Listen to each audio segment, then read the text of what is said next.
Let's take a look at this test image that I created that is simply a green rectangle on one side and a red rectangle on the other. And we see a great deal of hue contrast. In other words, these colors are opposites on the color wheel. Now, they're not entirely appealing to look at together because we tend to think of these colors as emergency colors, an exit sign or the lights on the top of an emergency vehicle. They're designed to not necessarily alarm the viewer, but certainly distract the viewer or get the viewer's attention. But these colors with this amount of saturation and brightness could distract the viewer from the content of an image. Now I'm going to contrast that with these colors, which also have a great deal of hue contrast. We have blue and yellow, but they're much more appealing to the viewer. Blue and yellow evoke blue sky, yellow sunlight, morning, afternoon, blue shade, open shade. These are colors that we're used to seeing in nature, albeit you might see the green grass in an image that would evoke green, but having green and a strong red together, that would be kind of unnatural. The eye isn't used to seeing that, so that's a little more alarming. Let's play around though with the saturation contrast and the brightness contrast of these colors. So I'm going to go into the green and lower the brightness of the green, and instantly that becomes a little more palatable to the viewer, a little easier to look at. Let me instead reduce the saturation of the green, and so we have the same brightness but less saturation, and again that is easier on the eye to view. Now let's do that with the reds.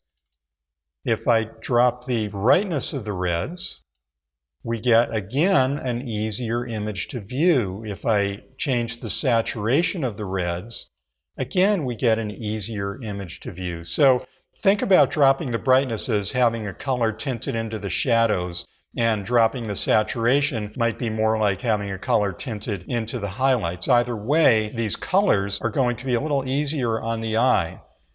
Let me go to the blue and the yellow and do the same thing.